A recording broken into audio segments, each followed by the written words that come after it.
The Autobiography of Malcolm X, as told to Alex Haley.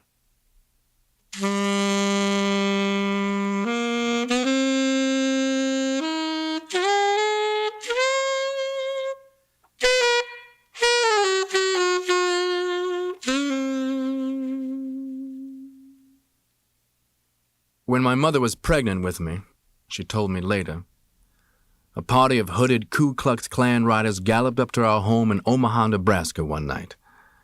Surrounding the house, brandishing their shotguns and rifles, they shouted for my father to come out. My mother went to the front door and opened it. Standing where they could see her pregnant condition, she told them that she was alone with 3 small children and that my father was away preaching in Milwaukee. The Klansmen shouted threats and warnings at her that we had better get out of town because the good Christian white people were not going to stand for my father spreading trouble among the good Negroes of Omaha with the back to Africa preachings of Marcus Garvey. My father, the Reverend Earl Little, was a Baptist minister, a dedicated organizer for Marcus Aurelius Garvey's Universal Negro Improvement Association. With the help of such disciples as my father, Garvey, from his headquarters in New York City's Harlem, was raising the banner of black race purity and exhorting the Negro masses to return to their ancestral African homeland, a cause which had made Garvey the most controversial black man on earth. Still shouting threats, the Klansmen finally spurred their horses and galloped around the house, shattering every window pane with their gun butts. Then they rode off into the night, their torches flaring, as suddenly as they had come. My father was enraged when he returned. He decided to wait until I was born, which would be soon, and then the family would move. I'm not sure why he made this decision, for he was not a frightened Negro, as most then were, and many still are today. My father was a big 6'4", very black man. He had only one eye. How he'd lost the other one eye I've never known.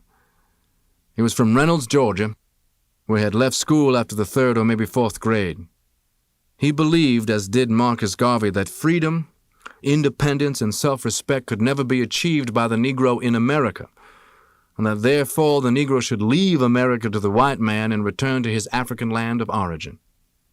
Among the reasons my father had decided to risk and dedicate his life to help disseminate this philosophy among his people was that he had seen 4 of his 6 brothers die by violence, 3 of them killed by white men, including one by lynching. What my father could not know then was that of the remaining 3, including himself, only one, my Uncle Jim, would die in bed of natural causes. Northern white police were later to shoot my Uncle Oscar, and my father was himself to die by the white man's hands. It has always been my belief that I, too, will die by violence. I have done all that I can to be prepared. I was my father's 7th child.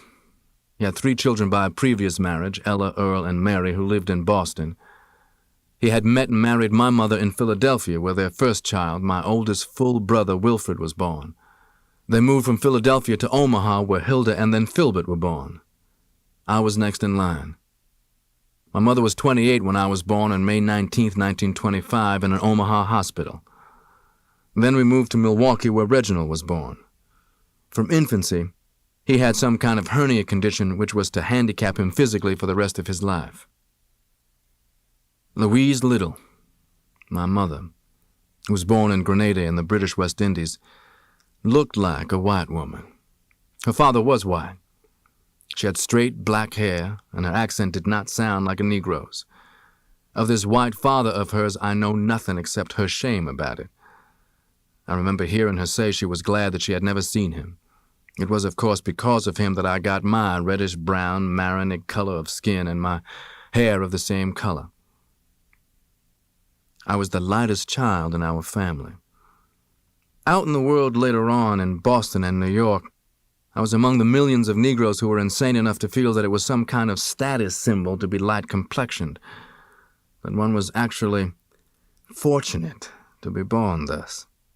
But still later, I learned to hate every drop of that white rapist's blood that is in me. Our family stayed only briefly in Milwaukee, for my father wanted to find a place where he could raise our own food and perhaps build a business. The teaching of Marcus Garvey stressed becoming independent of the white man. We went next, for some reason, to Lansing, Michigan.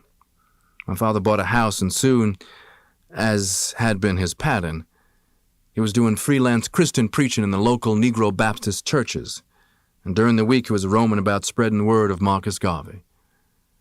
This time, the get-out-of-town threats came from a local hate society called the Black Legion. They wore black robes instead of white. Soon, nearly everywhere my father went, Black Legionnaires were reviling him as an uppity nigger for wanting to own a store, for living outside the Lansing Negro District, for spreading unrest and dissension among the good niggers. As in Omaha, my mother was pregnant again, this time with my youngest sister.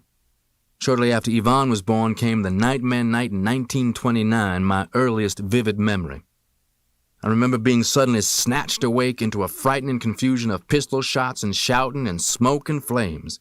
My father had shouted and shot at the two white men who had set the fire and were running away.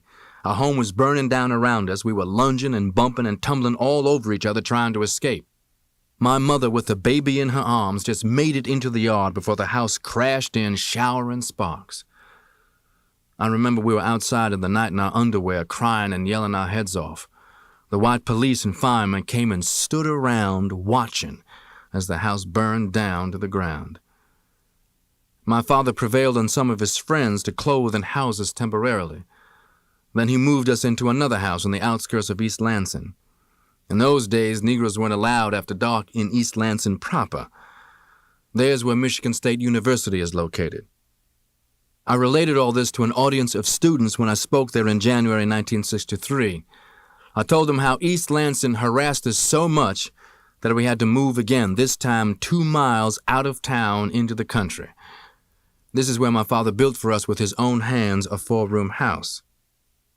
This is where I really began to remember things, this home where I started to grow up. After the fire, I remember that my father was called in and questioned about a permit for the pistol with which he had shot at the white man who set the fire. I remember the police were always dropping by our house, shoving things around, just checking or looking for a gun.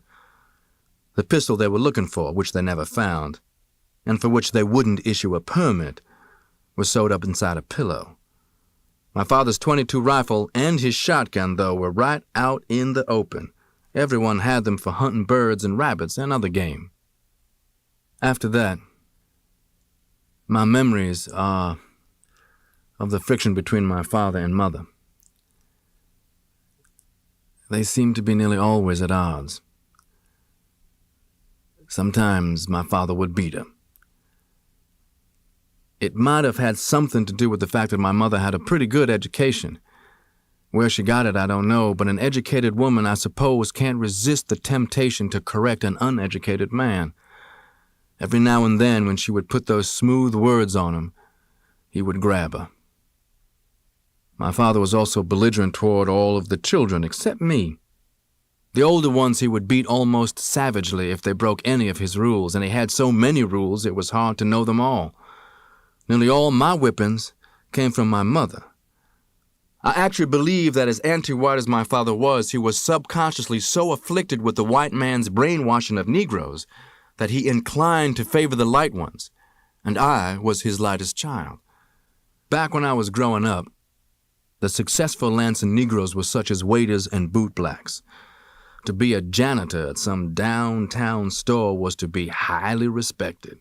The real elite, the big shots, the voices of the race, were the waiters at the Lansing Country Club and the shoeshine boys at the state capitol. The only Negroes who had any money were the ones in the numbers racket, or who ran gambling houses, or who in some other way lived parasitically off the poorest ones, who were the masses. No Negroes were hired then by Lansing's big Oldsmobile plant or the Rio plant. The bulk of the Negroes were either on welfare or WPA, or they starved. The day was to come when our family was so poor that we would eat the whole out of a donut. But at that time we were much better off than most town Negroes. The reason was We raised much of our own food out there in the country where we were. We were much better off than the town Negroes who would shout as my father preached for the pie in the sky and the heaven in the hereafter while the white man had his here on earth. I knew that the collections my father got from his preaching were mainly what fed and clothed us, and he also did other odd jobs, but still, the image of him that made me proudest was his crusading and militant campaigning with the word of Marcus Garvey. As young as I was then, I knew from what I overheard that my father was saying something that made him a tough man. I remember an old lady grinning and saying to my father, "You're scaring these white folks to death." One of the reasons I've always felt that my father favored me was that, to the best of my remembrance, it was only me that he sometimes took with him to the Garvey UNIA meetings, which he held quietly in different people's homes. There never were more than a few people at any one time, 20 at most. But that was a lot packed into someone's living room. I noticed how differently they all acted, although sometimes they were the same people who jumped and shouted in church. But in these meetings, both they and my father were more intense, more intelligent and down to earth. It made me feel the same way.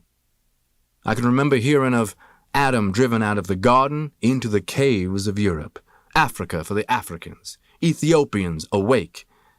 And my father would talk about how it would not be much longer before Africa would be completely run by Negroes.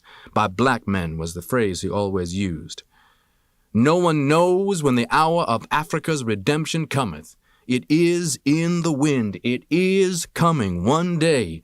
Like a storm, it will be here. I have never understood why, after hearing as much as I did of these kinds of things, I somehow never thought then of the black people in Africa. My image of Africa at the time was of naked savages, cannibals, monkeys, and tigers, and steaming jungles. My mother at this time seemed to be always working, cooking, washing, ironing, cleaning, and fussing over us 8 children. And she was usually either arguing with or not speaking to my father. One cause of friction was that she had strong ideas about what she wouldn't eat and didn't want us to eat, including pork and rabbit, both of which my father loved dearly. He was a real Georgia Negro, and he believed in eating plenty of what we in Harlem today call soul food. I've said that my mother was the one who whipped me. At least she did whenever she wasn't ashamed to let the neighbors think that she was killing me. For if she even acted as though she was about to raise her hand to me, I would open my mouth and let the world know about it. If anybody was passing by out on the road, she would either change her mind or just give me a few licks. Thinking about it now, I feel definitely that just as my father favored me for being lighter than the other children, my mother gave me more hell for the same reason. She was very light herself, but she favored the ones who were darker. Wilfred, I know, was particularly her angel. I remember that she would tell me to get out of the house and let the sun shine on you so you can get some color. She went out of her way never to let me become afflicted with a sense of color superiority. I am sure that she treated me this way partly because of how she came to be light herself. I learned early that crying out in protest could accomplish things. My older brothers and sister had started to school when sometimes they would come in and ask for a buttered biscuit or something, and my mother, impatiently, would tell them no. But I would cry out and make a fuss until I got what I wanted. I remember well how my mother asked me why I couldn't be a nice boy like Wilfred, but I would think to myself that Wilfred, for being so nice and quiet, often stayed hungry. So early in life, I had learned that if you want something, you better make some noise. Not only did we have our big garden, but we raised chickens. My father would buy some baby chicks, and my mother would raise them. We all loved chicken. That was one dish there was no argument with my father about. One thing in particular that I remember made me feel grateful toward my mother was that one day I went and asked her for my own garden. And she did let me have my own little plot. I loved it. and took care of it well. I loved especially to grow peas. I was proud when we had them on our table. I would pull out the grass in my garden by hand when the first little blades came up. I would patrol the rows on my hands and knees for any worms and bugs, and I would kill and bury them. And sometimes when I had everything straight and clean for my things to grow, I would lie down on my back between two rows. I would gaze up in the blue sky at the clouds moving and think of all kinds of things. At 5, I too began to go to school, leaving home in the morning along with Wilfred, Hilda, and Filbert. It was the Pleasant Grove school that went from kindergarten through the 8th grade. It was 2 miles outside the city limits, and I guess there was no problem about our attending because we were the only Negroes in the area. In those days, white people in the North usually would adopt just a few Negroes. They didn't see them as any threat. The white kids didn't make any great thing about us either. They called us nigger and darky and rasty so much that we thought those were our natural names. But they didn't think of it as an insult. It was just the way they thought about us.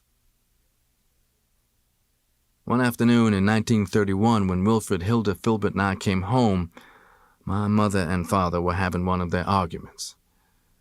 There had lately been a lot of tension around the house because of Black Legion threats.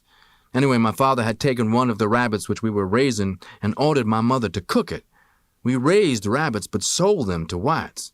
My father had taken a rabbit from the rabbit pen. He had pulled off the rabbit's head. He was so strong, he needed no knife to behead chicken or rabbits. With one twist of his big black hands, he simply twisted off the head and threw the bleeding neck thing back at my mother's feet. My mother was crying. She started to skin the rabbit preparatory to cooking it. But my father was so angry he slammed on out of the front door and started walking up the road toward town. It was then that my mother had this vision. She had always been a strange woman in this sense and had always had a strong intuition of things about to happen. And most of her children are the same way, I think. When something is about to happen, I can feel something, sense something. I never have known something to happen that has caught me completely off guard, except once. And that was when years later I discovered facts I couldn't believe about a man who, up until that discovery, I would gladly have given my life for. My father was well up the road when my mother ran screaming out onto the porch. "Early! Early!" She screamed his name. She clutched her apron up in one hand and ran down across the yard and into the road. My father turned around. He saw her. For some reason, considering how angry he had been when he left, he waved at her. But he kept on going. She told me later, my mother did, that she had a vision of my father's end. All of the rest of the afternoon she was not herself, crying and nervous and upset. She finished cooking the rabbit and put the whole thing in the warmer part of the black stove. When my father was not back home by our bedtime, my mother hugged and clutched us, and we felt strange, not knowing what to do because she had never acted like that. I remember waking up to the sound of my mother screaming again. When I scrambled out, I saw the police in the living room. They were trying to calm her down. She had snatched on her clothes to go with them, and all of us children who were staring knew without anyone having to say it that something terrible had happened to our father. My mother was taken by the police to the hospital and to a room where a sheet was over my father in a bed, and she wouldn't look. She was afraid to look. Probably it was wise that she didn't. My father's skull on one side was crushed in, I was told later. Negroes in Lansing have always whispered that he was attacked and then laid across some tracks for a streetcar to run him over. His body was cut almost in half. He lived 2.5 hours in that condition. Negroes then were stronger than they are now, especially Georgia Negroes. Negroes born in Georgia had to be strong simply to survive. It was morning when we children at home got the word that he was dead. I was 6. I can remember a vague commotion, the house filled up with people crying, saying bitterly that the White Black Legion had finally got him. My mother was hysterical. In the bedroom, women were holding smelling salts under her nose. She was still hysterical at the funeral. I don't have a very clear memory of the funeral either. Oddly, the main thing I remember about it was that it wasn't in a church, and that surprised me, since my father was a preacher, and I had been there when he preached people's funerals in churches. but his was in a funeral home. And I remember that during the service a big black fly came down and landed on my father's face, and Wilfred sprang up from his chair and he shooed the fly away, and he came groping back to his chair. There were folding chairs for us to sit on, and the tears were streaming down his face. When we went by the casket, I remember that I thought it looked as if my father's strong black face had been dusted with flour, and I wished they hadn't put on such a lot of it. The family that Earl Little left behind faced many hardships. When a life insurance policy he had carried refused to pay, claiming the death was a suicide, the family sank quickly into debt and then onto welfare. Louise Little worked whatever jobs she could find, mostly housework and sewing for white families, and Wilfred, the oldest child, quit school and went to work. But there was never enough money, and by 1934, at the height of the Depression, the family was desperate. Growing fast, always hungry, Malcolm would sometimes steal food from stores in Lansing. He also began visiting friends and neighbors around dinner time, particularly a family named Gohannes, who were raising a nephew called Big Boy of Malcolm's age. When Malcolm was caught stealing, he became the focus of efforts by state agencies to place Louise Little's children in foster homes. Malcolm's mother made no secret of the hatred she felt for the welfare workers. She deeply resented their frequent visits and became incensed when she discovered that they had already made initial arrangements for Malcolm to live with the Gohannes. The welfare workers began to suggest to the children that their mother might be losing her mind. It was about this time that a large, dark man from Lansing began visiting. I don't remember how or where he and my mother met. It may have been through some mutual friends. I don't remember what his profession was. In 1935 in Lansing, Negroes didn't have anything you could call a profession. But the man, big and black, looked something like my father. I can remember his name, but there's no need to mention it. He was a single man, and my mother was a widow, only 36 years old. The man was independent. Naturally, she admired that. She was having a hard time disciplining us, and a big man's presence alone would help. And if she had a man to provide, it would send the state people away forever. We all understood without ever saying much about it, or at least we had no objection. We took it in stride, even with some amusement among us, that when the man came, our mother would be all dressed up in the best that she had. She was still a good-looking woman, and she would act differently, light-hearted and laughing, as we hadn't seen her act in years. It went on for about a year, I guess, and then about 1936 and 1937, the man from Lansing jilted my mother suddenly. He just stopped coming to see her. From what I later understood, he finally backed away from taking on the responsibility of those 8 mouths to feed. He was afraid of so many of us. To this day, I can see the trap that Mother was in, saddled with all of us. I can also understand why he would shun taking on such a tremendous responsibility. But it was a terrible shock to her. It was the beginning of the end of reality for my mother. When she began to sit around and walk around talking to herself, almost as though she was unaware that we were there, it became increasingly terrifying. The state people saw her weakening. That was when they began the definite steps to take me away from home. They began to tell me how nice it was going to be at the Gohannes home, where the Gohannes had all said how much they liked me and would like to have me live with them. I liked all of them too, but I didn't want to leave Wilfred. I looked up to and admired my big brother. I didn't want to leave Hilda, who was like my second mother, or Filbert. Even in our fighting, there was a feeling of brotherly union. Or Reginald especially, who was weak with his hernia condition and who looked up to me as his big brother who looked out for him as I looked up to Wilfred. And I had nothing either against the babies, Yvonne, Wesley, and Robert. As my mother talked to herself more and more, she gradually became less responsive to us and less responsible. The house became less tidy. We began to be more unkempt. And usually now, Hilda cooked. We children watched our anchor giving way. It was something terrible that you couldn't get your hands on, yet you couldn't get away from. It was a sensing that something bad was going to happen. We younger ones leaned more and more heavily on the relative strength of Wilfred and Hilda, who were the oldest. When finally I was sent to the Gohannes house, at least in a surface way, I was glad. I remember that when I left home with the state man, my mother said one thing: "Don't let them feed him any pig." It was better in a lot of ways at the Gohannes. Big Boy and I shared his room together, and we hit it off nicely.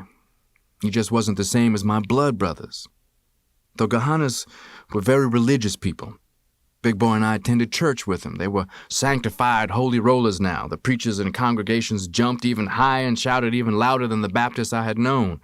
They sang at the top of their lungs and swayed back and forth and cried and moaned and beat on tambourines and chanted. It was spooky, with ghosts and spirituals and haints seeming to be in the very atmosphere when finally we all came out of the church going back home. Mr. Gohannes was close cronies with some of the other men who, some Saturdays, would take me and Big Boy with them hunting rabbits. I had my father's .22 caliber rifle. My mother had said it was all right for me to take it with me. The old men had a set rabbit hunting strategy that they had always used. Usually when a dog jumps a rabbit and the rabbit gets away, the rabbit will always somehow instinctively run in a circle and return sooner or later past the very spot where he originally was jumped. Well, the old men would just sit and wait somewhere for the rabbit to come back, then get their shots at him. I got to thinking about it. And finally I thought of a plan. I would separate from them and Big Boy, and I would go to a point where I figured that the rabbit returning would have to pass me first. It worked like magic. I began to get 3 and 4 rabbits before they got 1. The astonishing thing was that none of the old men ever figured out why. They outdid themselves, exclaiming what a sure shot I was. I was about 12 then. All I had done was to improve on their strategy, and it was the beginning of a very important lesson in life. That any time you find someone more successful than you are, especially when you're both engaged in the same business, you know they're doing something that you aren't. Eventually, my mother suffered a complete breakdown, and the court orders were finally signed. They took her to the state mental hospital at Kalamazoo. It was 70-some miles from Lansing, about an hour and a half on the bus. A Judge McClellan in Lansing had authority over me and all my brothers and sisters. We were state children, court wards. He had the full say-so over us, a white man in charge of a black man's children. Nothing but legal modern slavery, however kindly intentioned. My mother remained in the same hospital at Kalamazoo for about 26 years. Later, when I was still growing up in Michigan, I would go to visit her every so often. Nothing that I can imagine could have moved me so deeply as seeing her pitiful state. In 1963, we got my mother out of the hospital, and she now lives there in Lansing with Filbert and his family. It was so much worse than if it had been a physical sickness, for which a cause might have been known, medicine given, a cure effected.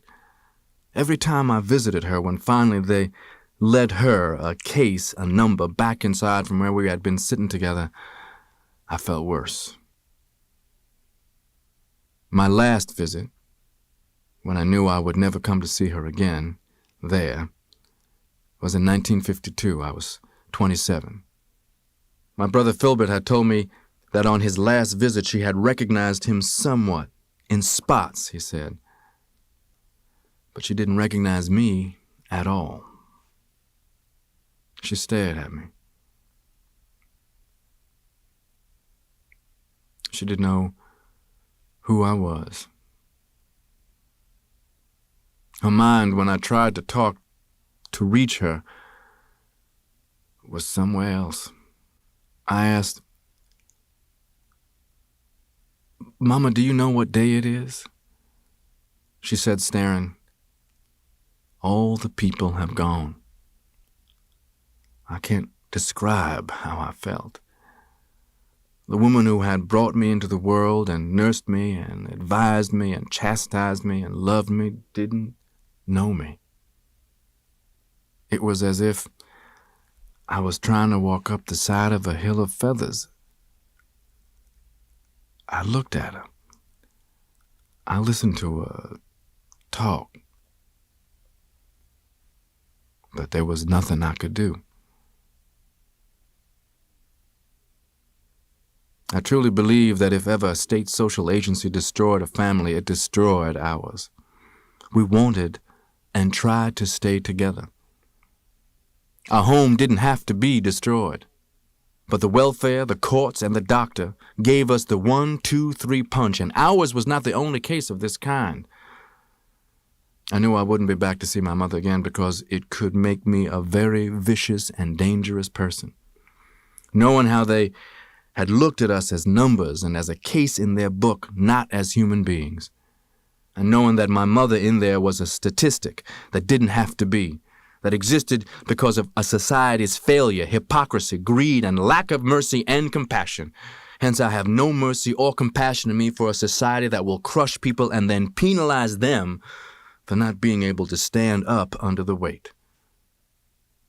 I have rarely talked to anyone about my mother, for I believe that I am capable of killing a person without hesitation who happened to make the wrong kind of remark about my mother. So I purposely don't make any opening for some fool to step into. Back when our family was destroyed in 1937, Wilfred and Hilda were old enough so that the state let them stay on their own in the big 4-room house that my father had built. Filbert was placed with another family in Lansing, a Mrs. Hackett, while Reginald and Wesley went to live with a family called Williams, who were friends of my mother's, and Yvonne and Robert went to live with a West Indian family named McGuire. Separated though we were, all of us maintained fairly close touch around Lansing, in school and out, whenever we could get together. Despite the artificially created separation and distance between us, we still remained very close in our feelings toward each other. Not long after this, I came into a classroom with my hat on. I did it deliberately. The teacher, who was white, ordered me to keep the hat on and to walk around and around the room until he told me to stop. That way, he said, everyone can see you. Meanwhile, we'll go on with the class for those who are here to learn something. I was still walking around when he got up from his desk and turned to the blackboard to write something on it. Everyone in the classroom was looking when at this moment I passed behind his desk, snatched up a thumbtack, and deposited it in his chair. When he turned to sit back down, I was far from the scene of the crime, circling around the rear of the room. Then he hit the tack and I heard him holler and caught a glimpse of him spraddling up as I disappeared through the door. With my deportment record, I wasn't really shocked when the decision came that I had been expelled. I guess I must have had some vague idea that if I didn't have to go to school, I'd be allowed to stay on with the Gohannas and wander around town or maybe get a job if I wanted one for pocket money. But I got rocked on my heels when a state man whom I hadn't seen before came and got me at the Gohannas and took me down to court. They told me I was going to reform school. I was still 13 years old. Malcolm was sent to live in a detention home in Mason, a small town about 12 miles from Lansing. There he became, as he called it, the mascot of the couple who ran the home, a Mr. and Mrs. Swirlin. The Swirlins were clearly impressed with Malcolm's intelligence. They gave him small jobs to do around their house and eventually got him a job washing dishes in a local restaurant. But they often spoke disparagingly of niggers in front of him, as if he weren't there. The same way, Malcolm X wrote, people would talk freely in front of a pet canary. Instead of reform school, Malcolm became the first ward of the detention home ever to be placed in Mason Junior High School, where he was a top student and was even elected president of his 7th grade class, and where his history teacher was particularly fond of telling nigger jokes in Malcolm's presence. When Malcolm told his English teacher, whom he had regarded as a friend and advisor, that he'd like to be a lawyer one day, the instructor told him, "That's no realistic goal for a nigger. You're good with your hands. Why don't you plan on carpentry?" After this incident, Malcolm became increasingly withdrawn, especially from white people. He also began to get restless. During the summer of his 14th year, he visited his half-sister, Ella, in Boston. A commanding woman, he wrote of her. The way she sat, moved, talked, did everything, bespoke somebody who did and got exactly what she wanted. Ella had come north from Georgia with nothing, and she had worked hard and invested her savings in property. "I had never been so impressed with anybody," Malcolm noted, and he was equally impressed with the excitement of life in the big city. When he finished 8th grade at Mason Junior High, he left Michigan and moved into Ella's house in the Wambeck and Humboldt Avenue Hill section of Roxbury, Boston's largest black neighborhood. The Hill, as it was known, was considered an exclusive area where many black professionals lived: teachers, preachers, Pullman porters, bank janitors, and other members of the black community's elite. Ella told Malcolm to enjoy himself, to get to know the neighborhood, and when the time was right, she'd help him find a job. But Malcolm was not attracted to the status of the Hill. He was drawn to the nightlife, to the jazz and the lights, and he began to roam, late and wide, through the streets of Boston. I spent my first month in town with my mouth hanging open. The sharp-dressed young cats who hung on the corners and in the pool rooms, bars, and restaurants, and who obviously didn't work anywhere, completely entranced me. I couldn't get over marveling how their hair was straight and shiny like white men's hair. Ella told me this was called a conch. I had never tasted a sip of liquor, never even smoked a cigarette, and here I saw little black children 10 and 12 years old shooting craps, playing cards, fighting, getting grown-ups to put a penny or a nickel on their number for them, things like that.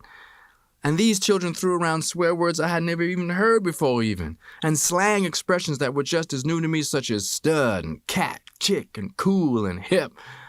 Every night as I lay in bed, I turned these new words over in my mind. It was shocking to me that in town, especially after dark, you'd occasionally see a white girl and a Negro man strolling arm in arm along the sidewalk and mixed couples drinking in the neon-lighted bars, not slipping off to some dark corner, as in Lansing. I wanted to find a job myself to surprise Ella. One afternoon, something told me to go inside a pool room whose window I was looking through. I'd looked through that window many times. I wasn't yearning to play pool. In fact, I had never held a cue stick. But I was drawn by the sight of the cool-looking cat standing around inside, bending over the big green felt-top tables, making bets and shooting the bright-colored balls into the holes.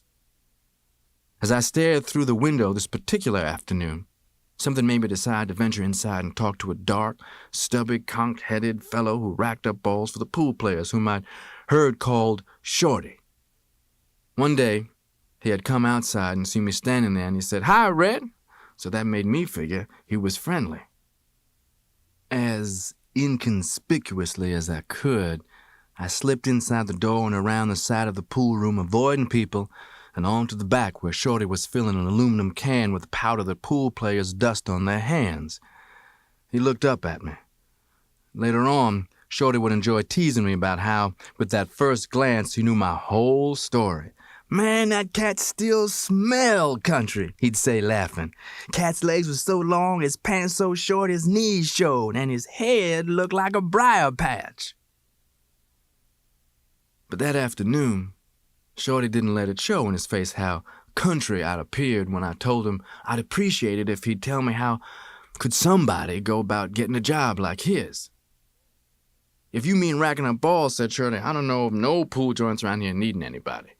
"You mean you just want any slave you can find?" A slave meant work, a job. He asked me what kind of work I had done. I told him that I'd washed restaurant dishes in Mason, Michigan. He nearly dropped that powder can. "My homeboy, man, give me some skin. I'm from Lansing." I never told Shorty, and he never suspected that he was about 10 years older than I. He took us to be about the same age. First, I would have been embarrassed to tell him. Later, I just never bothered.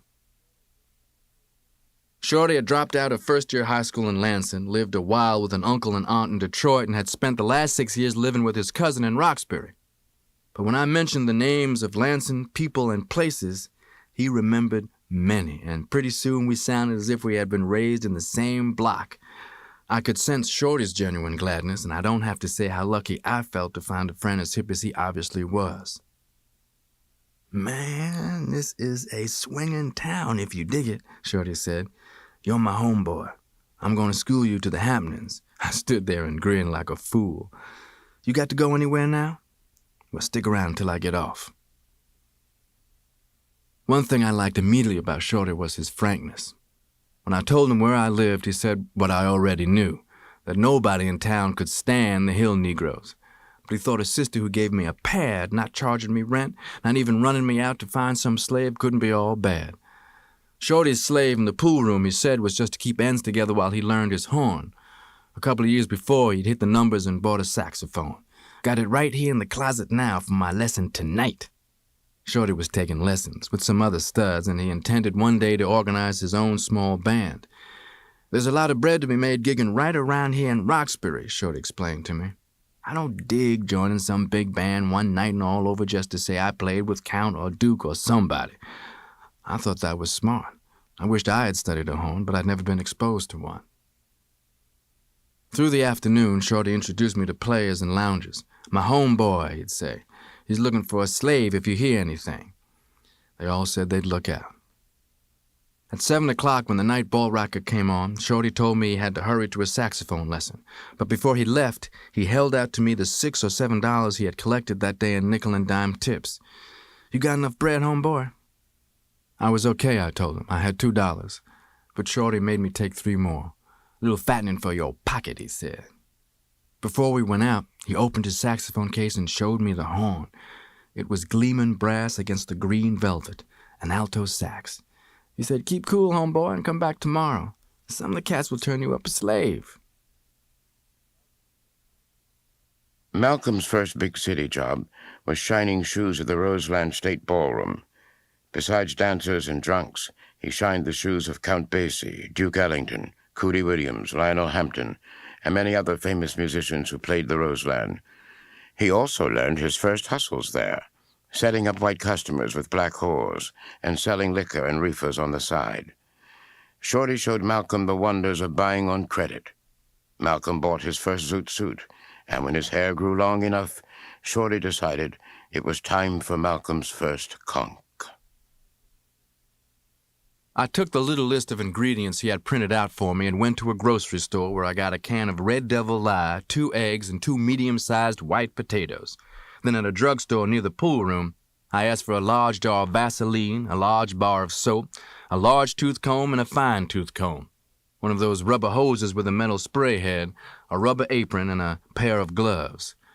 "Gonna lay on that first conch?" the drugstore man asked me. I proudly told him, grinning, "Right." Shorty paid $6 a week for a room in his cousin's shabby apartment. His cousin wasn't at home. "It's like the pad's mine, he spends so much time with his woman," Shorty said. "Now, you watch me." He peeled the potatoes and thin-sliced them into a quart-sized mason fruit jar, then started stirring them with a wooden spoon as he gradually poured in a little over half the can of lye. "Never use a metal spoon. The lye will turn it black," he told me. A jelly-like, starchy-looking glop resulted from the lye and potatoes, and Shorty broke in the 2 eggs, stirring real fast, his own conch and dark face bent down close. The congoline turned pale yellowish. "Feel the jar," Shorty said. I cupped my hand against the outside and snatched it away. "Damn right, it's hot. That's the lye," he said. "So you know it's gonna burn when I come in, and it burns bad. But the longer you can stand it, the straighter the hair." He made me sit down, and he tied the string of the new rubber apron tightly around my neck and combed up my bush of hair. Then from the big Vaseline jar, I took a handful and massaged it hard all through my hair and into the scalp. He also thickly Vaselined my neck, ears, and forehead. "When I get to washing out your head, be sure to tell me anywhere you feel any stinging," Shorty warned me. washing his hands and then pulling on rubber gloves and tying on his own rubber apron. You always got to remember that any congoline left in burns a saw into your head. The congoline just felt warm when Shorty started combing it in.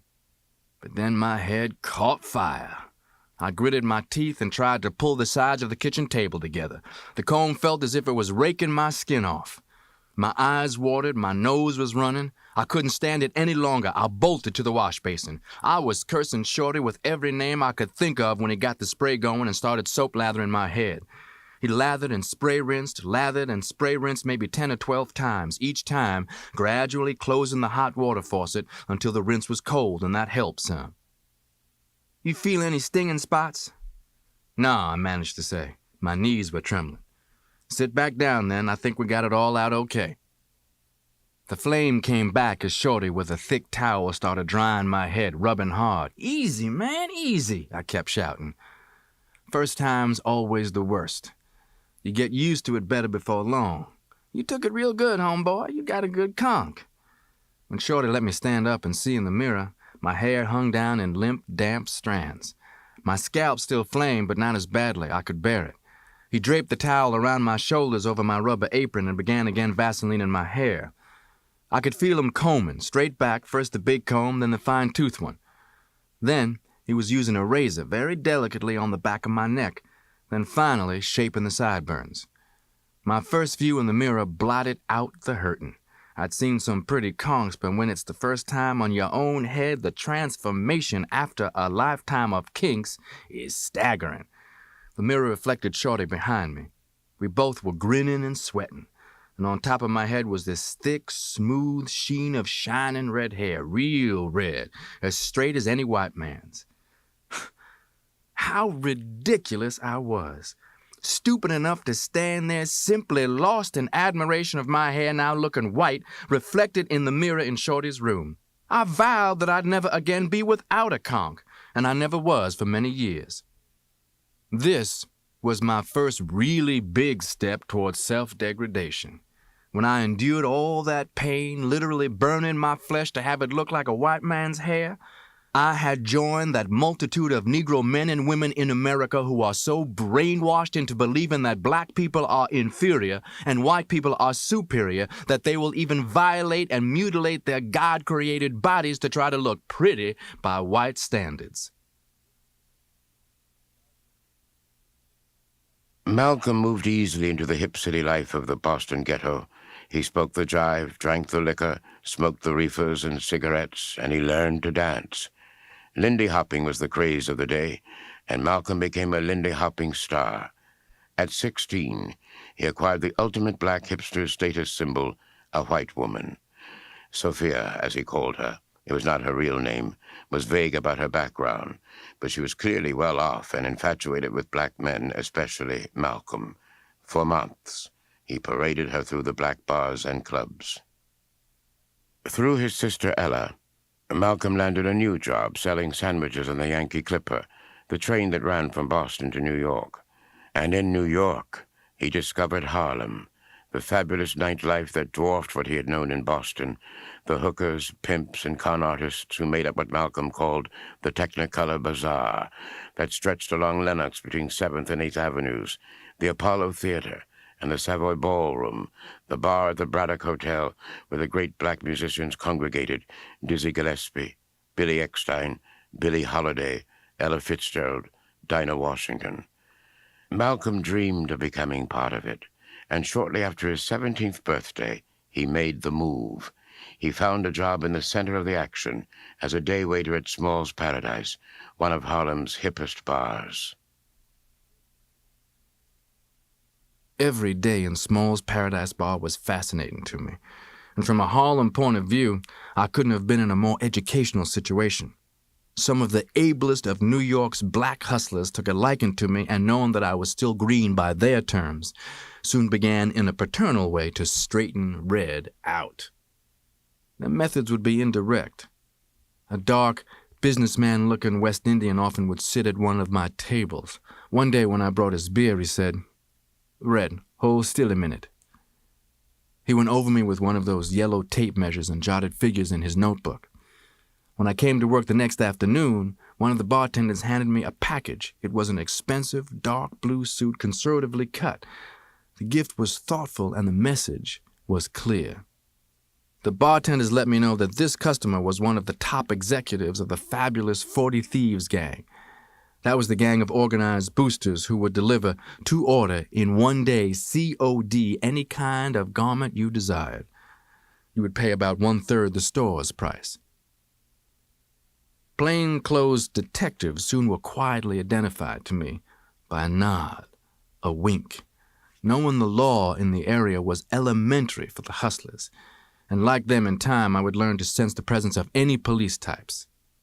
In late 1942, each of the military services had their civilian dress eyes and ears picking up anything of interest to them, such as hustles being used to avoid the draft, or who hadn't registered, or hustles that were being worked on servicemen. Longshoremen, or fences for them, would come into the bar selling guns, cameras, perfumes, watches, and the like, stolen from the shipping docks. These Negroes got what white longshoremen thievery left over. Merchant marine sailors often brought in foreign items, bargains, and the best marijuana cigarettes to be had were made of the ganja and kiska that merchant sailors smuggled in from Africa and Persia. In the daytime, whites were given a guarded treatment. Whites who came at night got a better reception. The several Harlem nightclubs they patronized were geared to entertain and jive the night white crowd to get their money. And with so many law agencies guarding the morals of servicemen, any of them that came in, and a lot did, were given what they asked for, and were spoken to if they spoke, and that was all, unless someone knew them as natives of Harlem. What I was learning was the hustling society's first rule, that you never trusted anyone outside of your own closed-mouthed circle, and that you selected with time and care before you made any intimates even among these. The bartenders would let me know which among the regular customers were mostly fronts, which really had something going, which were really in the underworld with downtown police or political connections, which really handled some money, and which were making it from day to day, which were the real gamblers, and which had just hit a little luck, and which ones never to run afoul of in any way. The latter were extremely well known about Harlem, and they were feared and respected. It was known that if upset, they would break open your head and think nothing of it. These were old-timers, not to be confused with the various hot-headed, wild young hustlers out trying to make a name for themselves for being crazy with a pistol trigger or a knife. The old heads that I'm talking about were such as Black Sammy, Bub Hewlett, King Padmore, and West Indian Archie. Most of these tough ones had worked as strong-arm men for Dutch Schultz when he had muscled into the Harlem numbers industry after white gangsters had awakened to the fortunes being made in what they had previously considered nigger pennies, and the numbers game was referred to by the white racketeers as nigger pool.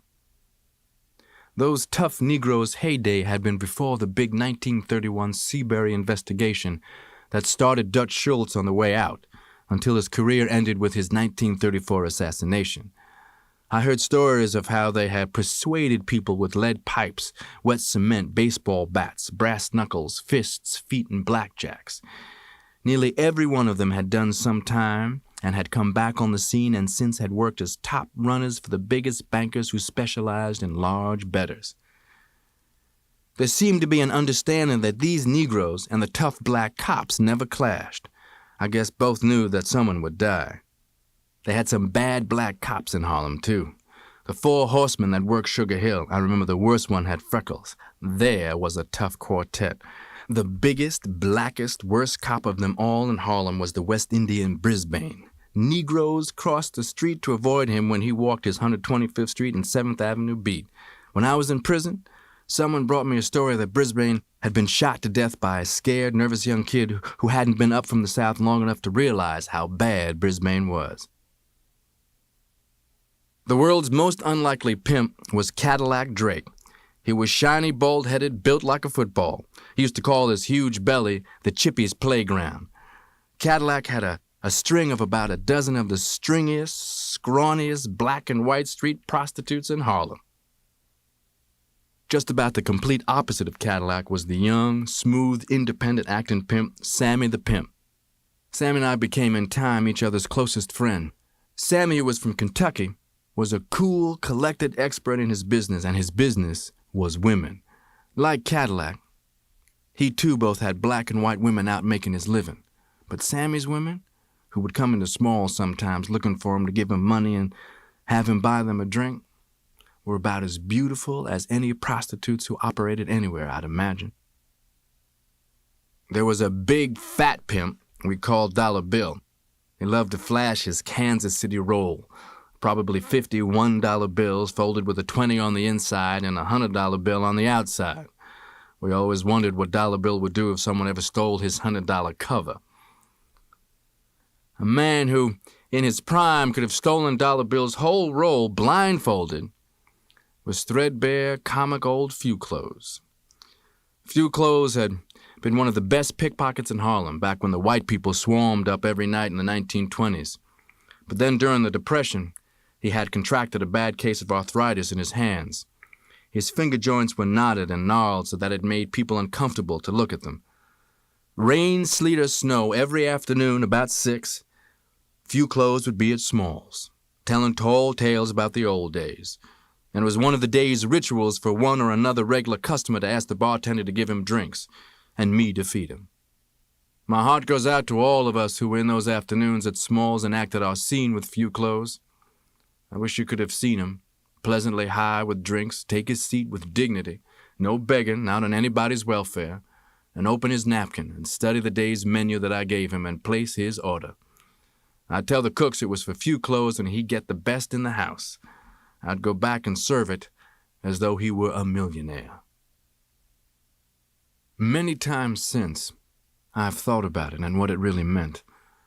In one sense, we were huddled in there, bonded together in seeking security and warmth and comfort from each other, and we didn't know it. All of us who might have probed space or cured cancer or built industries were instead black victims of the white man's American social system. In another sense, the tragedy of the once master pickpocket made him, for those brother old-timer hustlers, a there but for the grace of God symbol. To wolves who were still able to catch some rabbits, it had meaning that an old wolf who had lost his fangs was still eaten. When I had been around Harlem long enough to show signs of permanence, inevitably I got a nickname that would identify me beyond any confusion with two other red-conked and well-known Reds who were around. I'd met them both.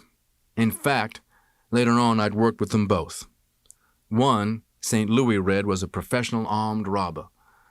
When I was sent to prison, he was serving time for trying to stick up a dining car steward on a train between New York and Philadelphia. He was finally freed. Now I hear he's in prison for a New York City jewel robbery. The other was Chicago Red. We became good buddies in a speakeasy where later on I was a waiter. Chicago Red was the funniest dishwasher on this earth. Now he's making his living being funny as a nationally known stage and nightclub comedian. I don't see any reason why old Chicago Red would mind me telling that he is Red Fox. Anyway, before long my nickname happened. Just when, I don't know, but people, knowing I was from Michigan, would ask me what city. Since most New Yorkers had never heard of Lansing, I would say Detroit. Gradually, I began to be called Detroit Red, and it stuck. One afternoon in early 1943, before the regular 6 o'clock crowd had gathered, a black soldier sat drinking by himself at one of my tables. He must have been there an hour or more. He looked dumb and pitiful and just up from the deep South. The fourth or fifth drink I served this soldier, wiping the table, I bent over close and asked him if he wanted a woman. I knew better. It wasn't only Small's paradise law, it was the law of every tavern that wanted to stay in business. Never get involved with anything that could be interpreted as impairing the morals of servicemen or any kind of hustling off them. This had caused trouble for dozens of places. Some had been put off limits by the military. Some had lost their state or city licenses. I played right into the hands of a military spy. He sure would like a woman. He acted so grateful he even put on an extreme Southern accent. And I gave him the phone number of one of my best friends among the prostitutes where I lived. But something felt wrong. I gave the fellow a half hour to get there, and then I telephoned. I expected the answer I got, that no soldier had been there. I didn't even bother to go back out to the bar. I just went straight to Charlie Small's office. "I just did something, Charlie," I said. "I don't know why I did it." And I told him. Charlie looked at me. "I wish you hadn't done that, Red." We both knew what he meant. When the West Indian plainclothes detective Joe Baker came in, I was waiting. I didn't even ask him any questions. When we got to the 135th Street precinct, it was busy with police in uniform and the MPs with soldiers in tow. I was recognized by some other detectives who, like Joe Baker, sometimes dropped in at Smalls. Two things were in my favor. I'd never given the police any trouble, and when that black spy soldier had tried to tip me, I had waved it away, telling him I was just doing him a favor. They must have agreed that Joe Baker should just scare me. I didn't know enough to be aware that I wasn't taken to the desk and booked. Joe Baker took me back inside of the precinct building into a small room. In the next room, we could hear somebody getting whipped. "Whop! Whop!" He'd cry out, "Please, oh please don't beat my face, that's how I make my living." I knew that it was some pimp. "Whop! Whop! Please! Please!" More bitter than getting fired, I was barred from Smalls. I could understand. Even if I wasn't actually what was called hot, I was now going to be under surveillance, and the Small brothers had to protect their business. Sammy proved to be my friend in need. He put word on the wire for me to come over to his place. I'd never been there. His place seemed to me a small palace. His women really kept him in style. While we talked about what kind of a hustle I should get into, Sammy gave me some of the best marijuana I'd ever used. Various numbers controllers, Small's regulars, had offered me jobs as a runner, but that meant I would earn very little until I could build up a clientele. Pimping, as Sammy did, was out. I felt I had no abilities in that direction, and that I'd certainly starve to death trying to recruit prostitutes. Peddling reefers, Sammy and I pretty soon agreed, was the best thing. It was a relatively uninvolved, lone wolf type of operation, and one in which I could make money immediately. For anyone with even a little brains, no experience was needed, especially if one had any knack at all with people. Both Sam and I knew some merchant seamen and others who could supply me with loose marijuana. And musicians, among whom I had so many good contacts, were the heaviest consistent market for reefers. And then, musicians also used the heavier narcotics if I later wanted to graduate to them. That would be more risky, but also more money. Handling heroin and cocaine could earn one hundreds of dollars a day, but it required a lot of experience with the narcotics squad for one to be able to last long enough to make anything. I'd been around long enough either to know or to spot instinctively most regular detectives and cops, though not the narcotics people. And among the Smalls' veteran hustler regulars, I had a variety of potentially helpful contacts. This was important because just as Sammy could get me supplied with marijuana, a large facet of any hustler's success was knowing where he could get help when he needed it. The help could involve police and detectives as well as higher-ups. But I hadn't yet reached that stage, so Sammy staked me, about $20 I think it was. Later that same night, I knocked at his door and gave him back his money and asked him if I could lend him some. I'd gone straight from Sammy's to a supplier he had mentioned. I got just a small amount of marijuana, and I got some of the paper to roll up my own sticks. I was able to make enough of them so that after selling them to musicians I knew at the Braddock Hotel, I could pay back Sammy and have enough profit to be in business. And those musicians, when they saw their buddy and their fan in business, my man, Crazy Red. I kept turning over my profit, increasing my supplies, and I sold reefers like a wild man. I scarcely slept. I was wherever musicians congregated. A roll of money was in my pocket. Every day I cleared at least $50 or $60. In those days, this was a fortune to a 17-year-old Negro. I felt for the first time in my life that great feeling of free. Suddenly now, I was the peer of the other young hustlers I had admired. Around Harlem, the narcotics squad detectives didn't take long to find out I was selling reefers, and occasionally one of them would follow me. Many a peddler was in jail because he had been caught with the evidence on his person. I figured a way to avoid that. The law specified that if the evidence wasn't actually in your possession, you couldn't be arrested. Hollowed-out shoe heels, fake hat linings, these things were old stuff to the detectives. I carried about 50 sticks in a small package inside my coat, under my armpit, keeping my arm flat against my side.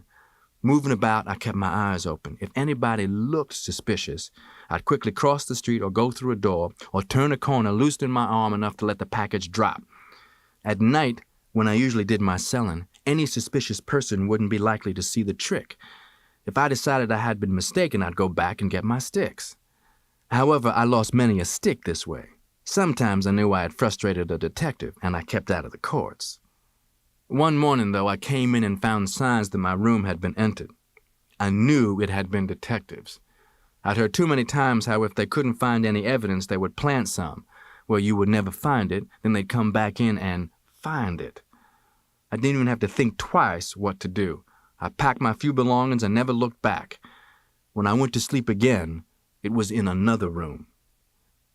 It was then that I began carrying a little .25 automatic. I got it for some reefers from an addict who I knew had stolen it somewhere. I carried it pressed under my belt right under the center of my back.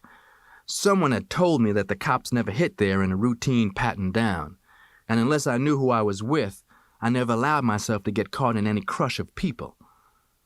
The narcotics cops had been known to rush up and get their hands on you and plant evidence while searching. I felt that as long as I kept on the go and in the open, I had a good chance. I don't know now what my real thoughts were about carrying the pistol, but I imagine I felt that I wasn't going to get put away if somebody tried framing me in any situation that I could help. I sold less than before because of having to be so careful consumed so much time. Every now and then on a hunch, I'd move to another room. I told nobody but Sammy where I slept. Finally, it was on the wire that the Harlem Narcotics Squad had me on its special list. Now, every other day or so, usually in some public place, they would flash the badge and search me. But I'd tell them at once, loud enough for others standing about to hear me, that I had nothing on me and I didn't want to get anything planted on me. Then they wouldn't, because Harlem already thought little enough of the law, and they did have to be careful that some crowd of Negroes would not intervene roughly. Negroes were starting to get very tense in Harlem. One could almost smell trouble ready to break out, as it did very soon. But it was really tough on me then. I was having to hide my sticks in various places near where I was selling. I'd put 5 sticks in an empty cigarette pack and drop the empty-looking pack by a lamppost or behind a garbage can or a box. And I'd first tell my customers to pay me, and then where to pick up. But my regular customers didn't go for that. You couldn't expect a well-known musician to go grubbing behind a garbage can. So I began to pick up some of the street trade, the people you could see looked high. I collected a number of empty Red Cross bandage boxes and used them for drops. That worked pretty good. But the Middle Harlem Narcotics Force found so many ways to harass me that I had to change my area. I moved down to Lower Harlem around 110th Street. There were more reefer smokers around there, but these were a cheaper type.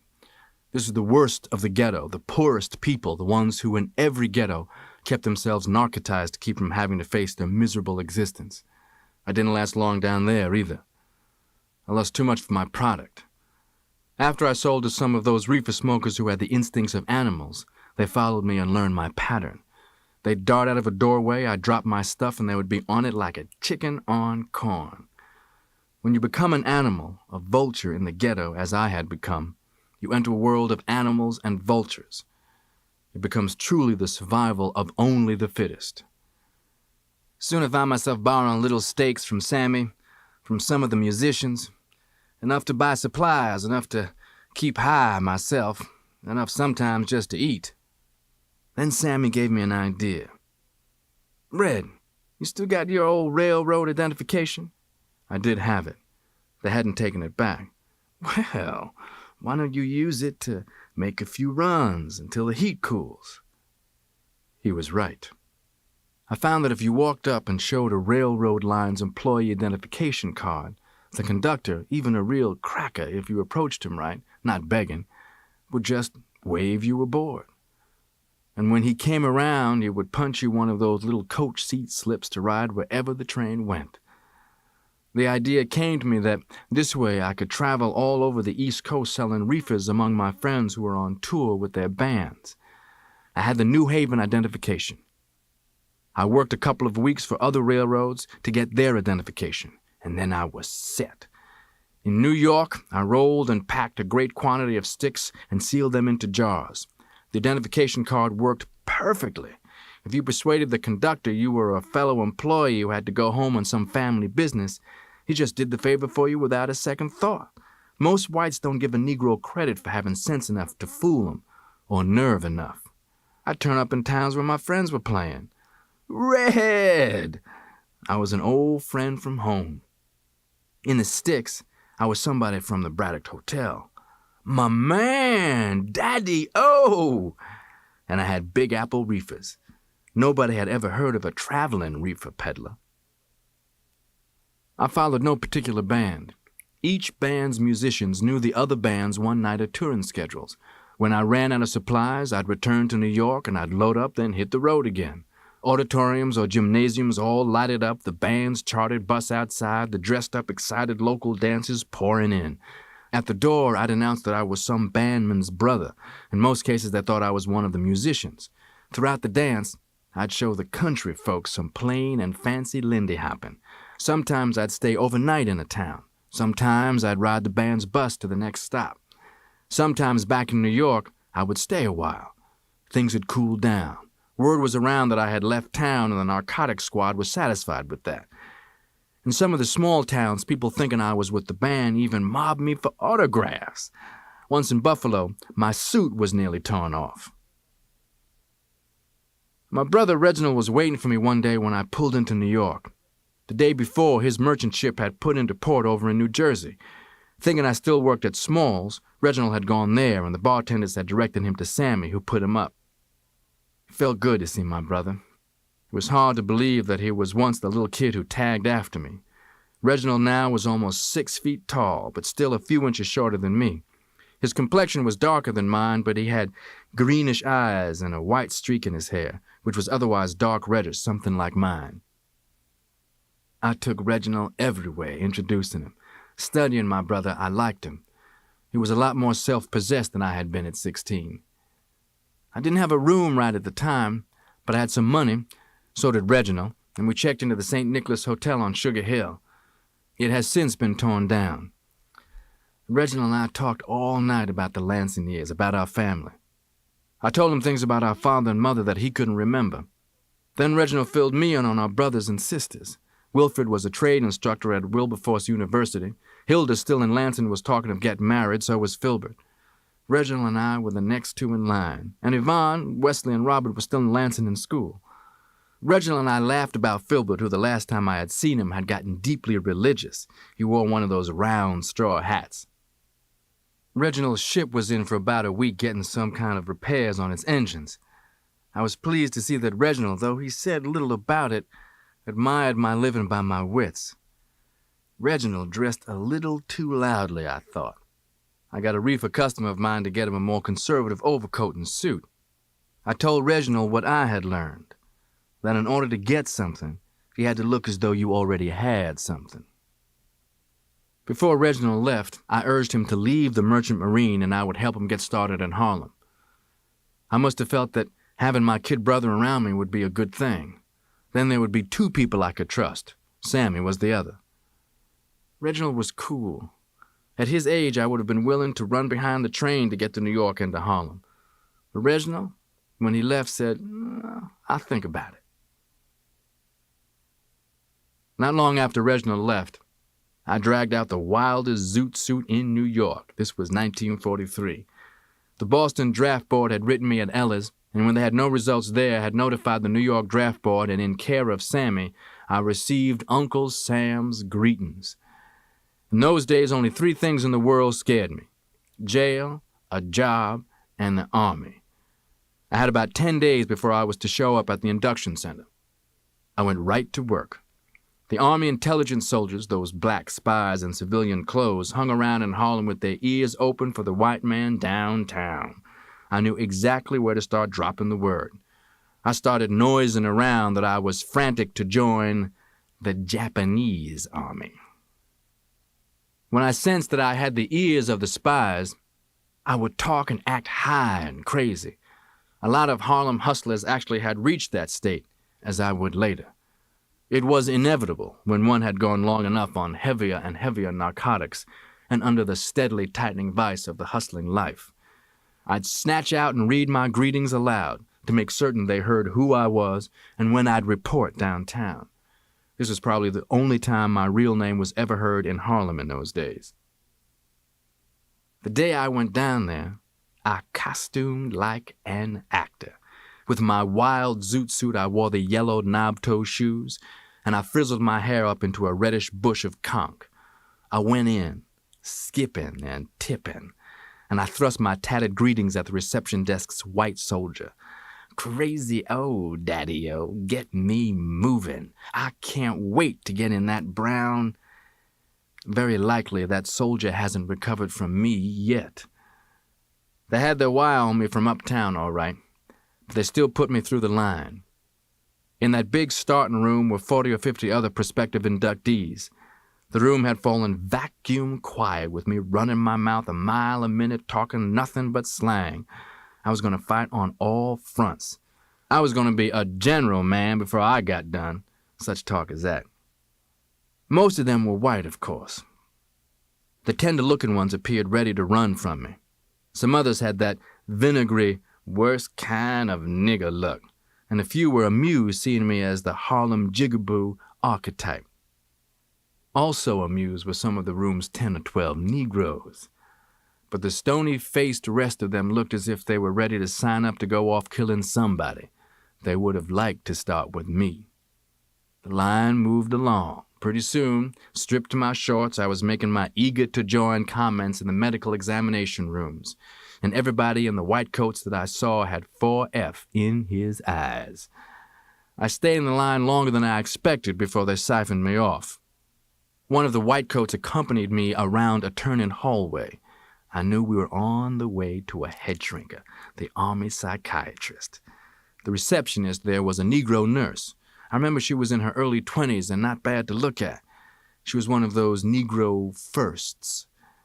Negroes know what I'm talking about. Back then, the white man during the war was so pressed for personnel that he began letting some Negroes put down their buckets and mops and dust rags and use a pencil or sit at some desk or hold some 25-cent title. You couldn't read the Negro press for the big pictures of smug black firsts. Somebody was inside with the psychiatrist. I didn't even have to put on any act for this black girl. She was already sick of me. When finally a buzz came at her desk, she didn't send me, she went in. I knew what she was doing. She was going to make clear in advance what she thought of me. This is still one of the black man's big troubles today.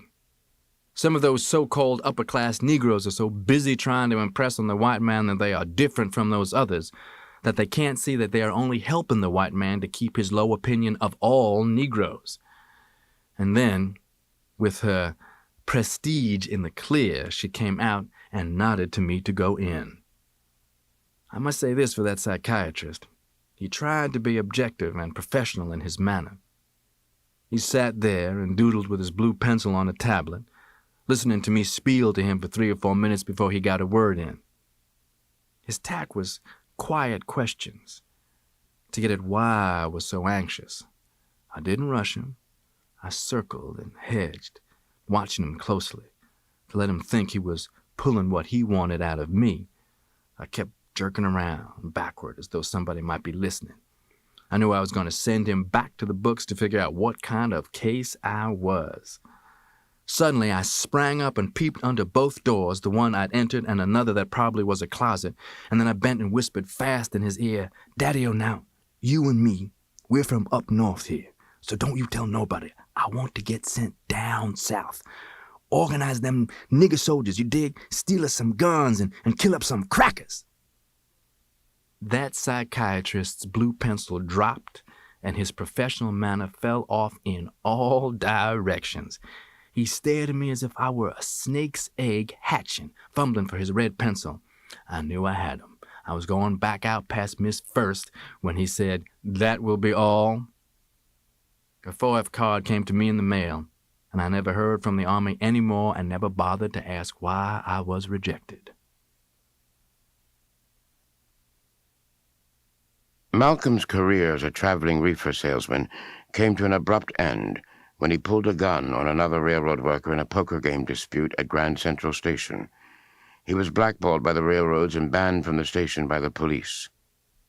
Back on the streets of Harlem, looking for a hustle, Malcolm turned to armed robbery.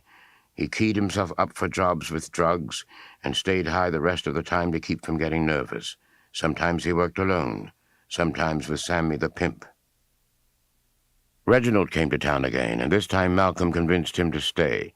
They got an apartment together, and Malcolm proudly showed his little brother around, introducing him to his famous musician friends, taking him to after-hours clubs like Creole Bill's, Jimmy's Chicken Shack, and Dickie Wells.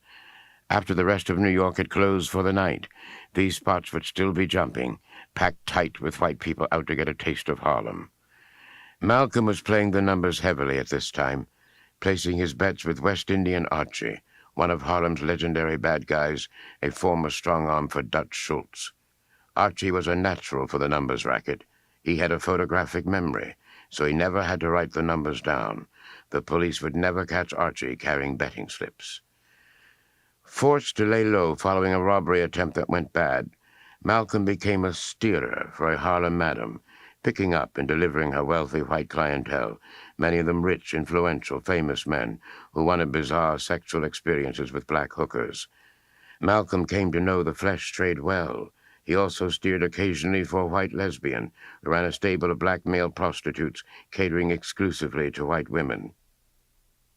Malcolm's steady diet of cocaine, opium, alcohol, and marijuana began to take its toll. He caught colds that he couldn't shake. He stayed high continually, living in a dream world. But it was about to turn into a nightmare that not even the drugs could obscure. Up in the Bronx, a Negro held up some Italian racketeers in a floating crap game. I heard about it on the wire. Whoever did it, aside from being a fool, was said to be a tall, light-skinned Negro masked with a woman's stocking. Up in Fat Man's bar on the hill overlooking the polo grounds, I had just gone into a telephone booth. Everyone in the bar, all over Harlem in fact, was drinking up excited about the news that Branch Rickey, the Brooklyn Dodgers owner, had just signed Jackie Robinson to play in Major League Baseball with the Dodgers farm team in Montreal, which would place the time in the fall of 1945. Early in the afternoon, I had collected from West Indian Archie for a 50-cent combination bet. He had paid me $300 right out of his pocket. I was telephoning Jean Parks. Jean was one of the most beautiful women who ever lived in Harlem. She once sang with Sarah Vaughan and the Blue Bonnets, a quartet that sang with Earl Hines. For a long time, Jean and I had enjoyed a stand-in friendly deal that we'd go out and celebrate when either of us hit the numbers. Since my last hit, Jean had treated me twice, and we laughed on the phone, glad that now I'd treat her to a night out. We arranged to go to a 52nd Street nightclub to hear Billie Holiday, who had been on the road and was just back in New York. As I hung up, I spotted the two lean, tough-looking paisanos gazing in at me cooped up in the booth. I didn't need any intuition, and I had no gun. A cigarette case was the only thing in my pocket. I started easing my hand down into my pocket to try bluffing, and one of them snatched open the door. They were dark olive, swarthy-featured Italians. I had my hand down into my pocket. "Come outside, we'll hold court," one said. At that moment, a cop walked through the front door. The two thugs slipped out. I never in my life have been so glad to see a cop. I was still shaking when I got to the apartment of my friend Sammy the Pimp.